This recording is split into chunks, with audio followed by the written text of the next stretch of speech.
Question है, करौली रियासत ने कब अंग्रेजों से संधि कर अंग्रेजों की अधीनता स्वीकार की?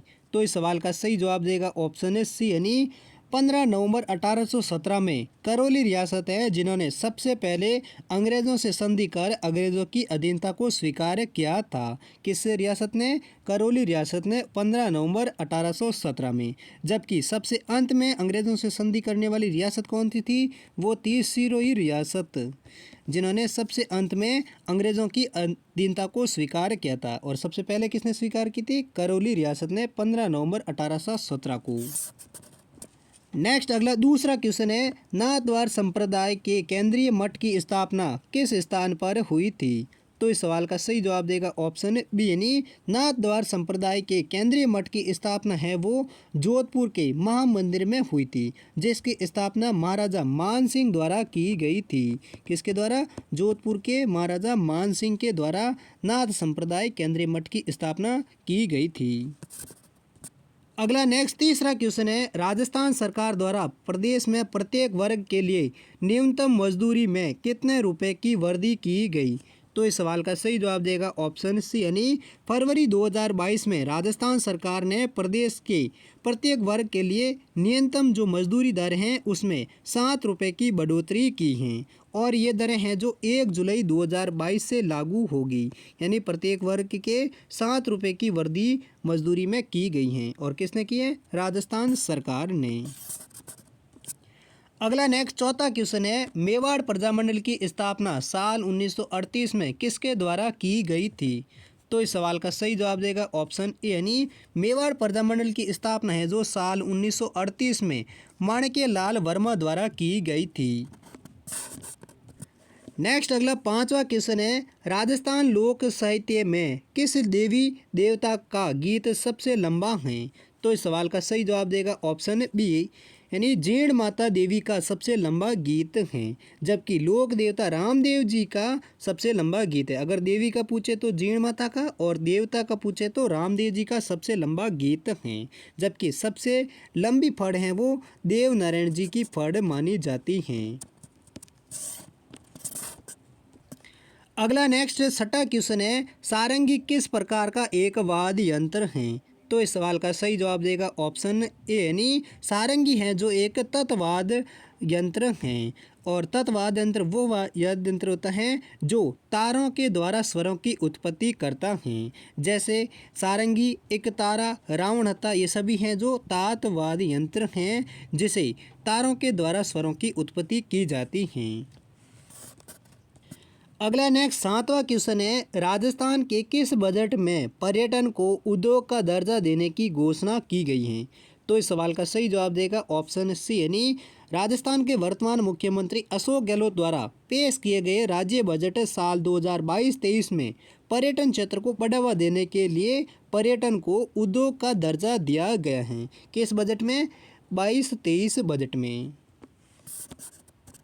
नेक्स्ट आठवां क्वेश्चन है, राजस्थान में प्रथम सूती वस्त्र मिल की स्थापना कहाँ की गई?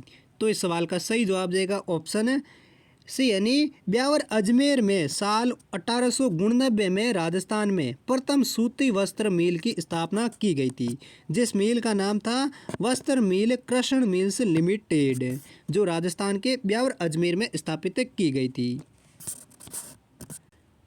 नेक्स्ट अगला नौवां क्वेश्चन है, राजस्थान में सर्वप्रथम दास प्रथा पर रोक लगाने वाली रियासतें कौन सी थी?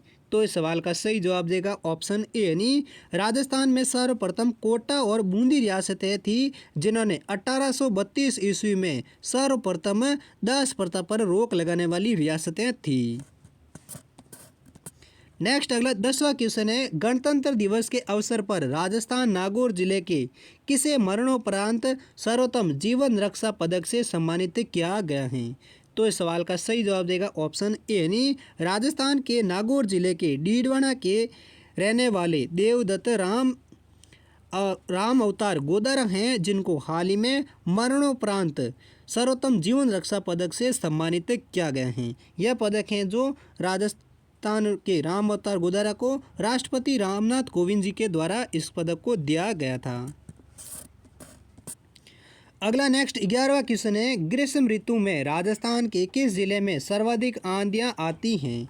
तो इस सवाल का सही जवाब देगा ऑप्शन सी यानी राजस्थान के गंगानगर जिला है जिसमें ग्रीष्म ऋतु में सबसे अधिक आंधियां आती हैं, जबकि सबसे न्यूनतम आंधियां हैं वो झालावाड़ जिले में आती हैं। नेक्स्ट अगला 12वां क्वेश्चन है, तार बात की ओढ़नी राजस्थान की किन स्त्रियों की लोकप्रिय वेशभूषा है? तो इस सवाल का सही जवाब देगा ऑप्शन सी यानी तार बात की ओढ़नी है जो राजस्थान की आदिवासी स्त्रियों की एक लोकप्रिय वेशभूषा है। क्वेश्चन नंबर 13, युद्ध में जाते समय योद्धा द्वारा किस रंग की विशेष पगड़ी पहनी जाती थी?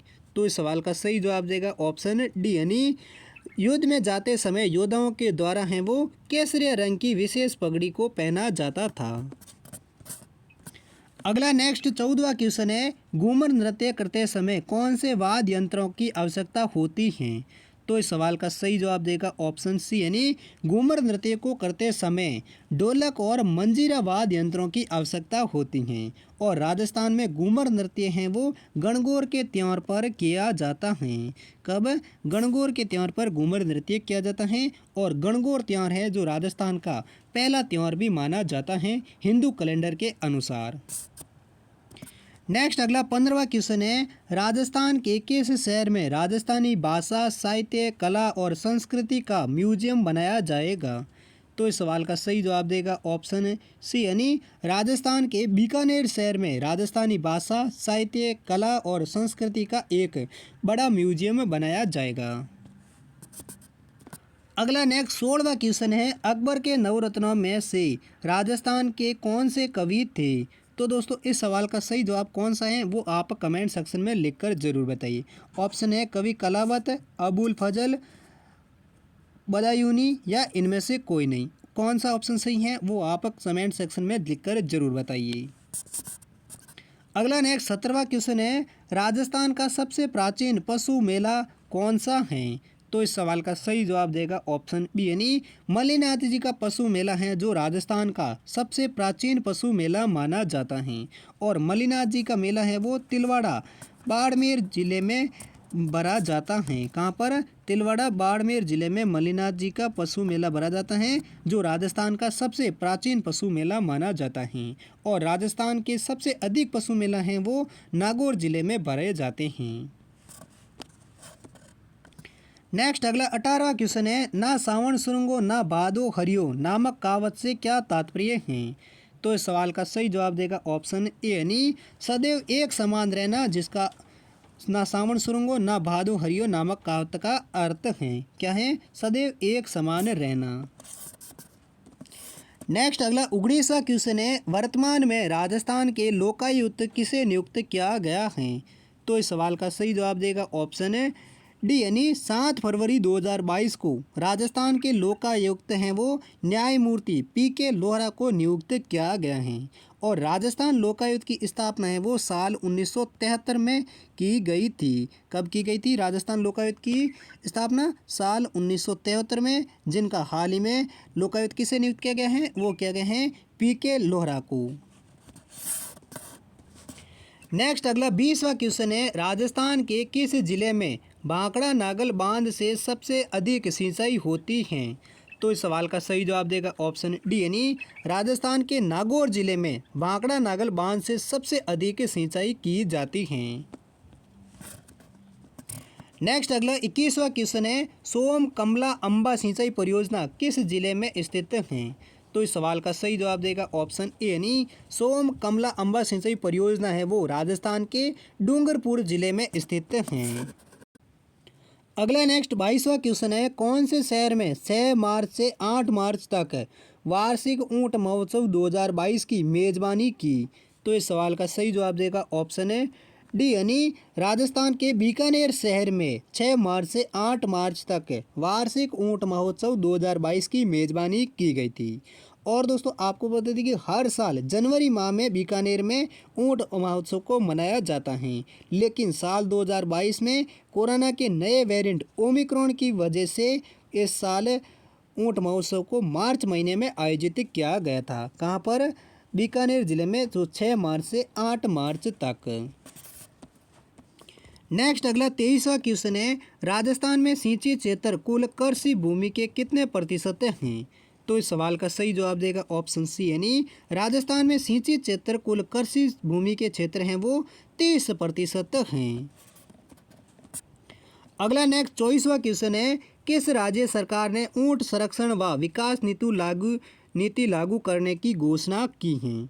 तो इस सवाल का सही जवाब देगा ऑप्शन सी, यानी राजस्थान राज्य सरकार हैं जिन्होंने ऊंट संरक्षण व विकास नीति लागू करने की घोषणा की है। क्योंकि देश में ऊँटों की दिनों दिन कमी होती जा रही है, इसलिए अब राजस्थान सरकार ने ऊँटों के संरक्षण के लिए ऊँट संरक्षण व विकास नीति को लागू करने की घोषणा की है। अगला नेक्स्ट 25वां क्वेश्चन है, वर्षा में नाचते हुए मोर राजस्थान की किस चित्रकला की विशेषता है? तो इस सवाल का सही जवाब देगा ऑप्शन डी, यानी वर्षा में नाचते हुए मोर हैं वो राजस्थान की बूंदी चित्रकला की एक प्रमुख विशेषता है। नेक्स्ट अगला 26वां क्वेश्चन है, ऊंट की ख्याल पर चित्रकारी किस कला की एक विशेषता है?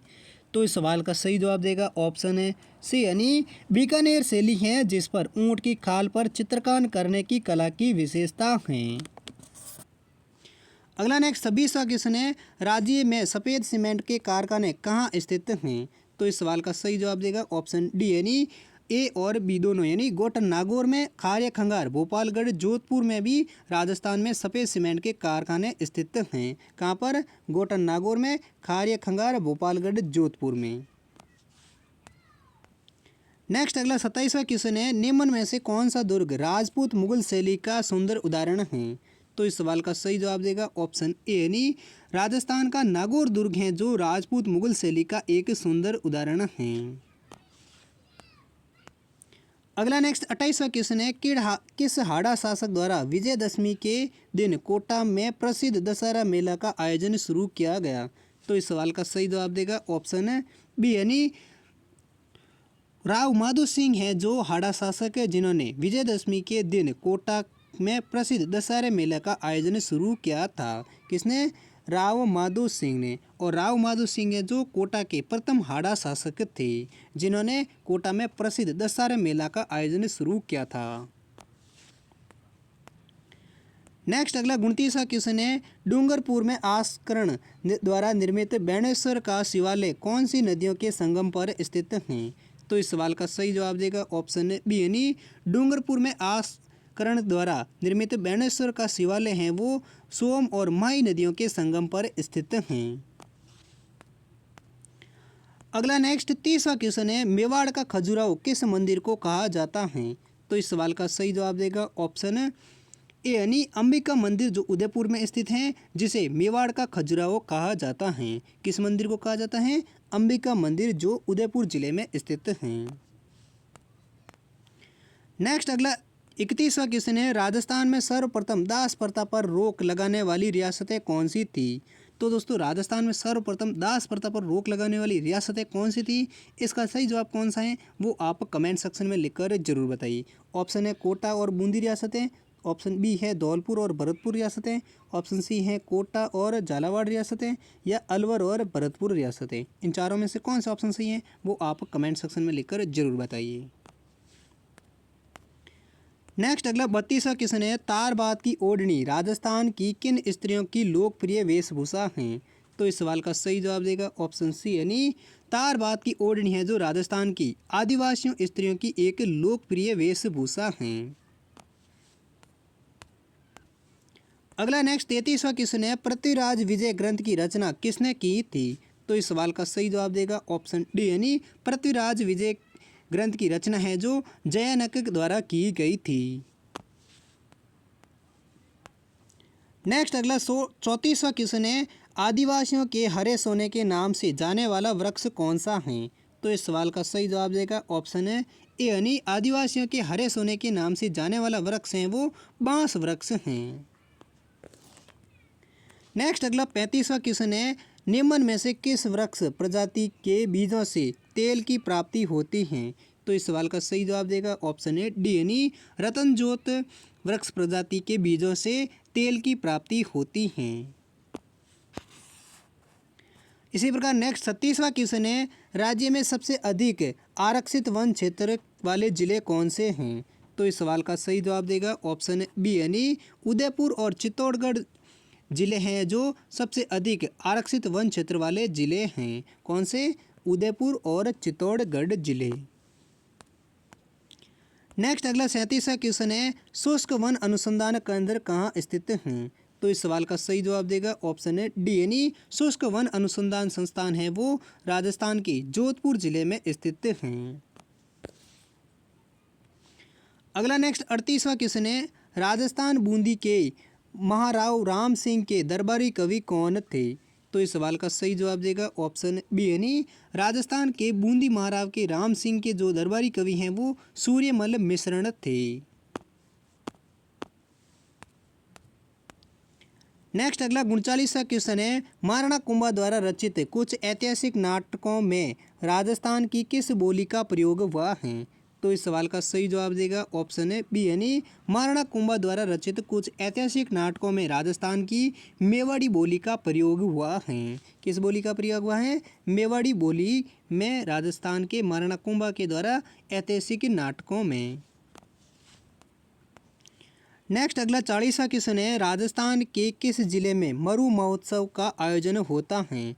तो इस सवाल का सही जवाब कौन सा है वो आप कमेंट सेक्शन में लिखकर जरूर बताइए। यानी राजस्थान के किस जिले में मरु महोत्सव का आयोजन होता है वो आप कमेंट में लिखकर जरूर बताइए। अगला नेक्स्ट 41वां क्वेश्चन है, राजस्थान पर्यटक विकास निगम की स्थापना कब हुई थी? तो इस सवाल का सही जवाब देगा ऑप्शन ए यानी 1 अप्रैल 1979 में राजस्थान पर्यटन विकास निगम की स्थापना हुई थी। कब हुई थी? 1 अप्रैल 1979 में।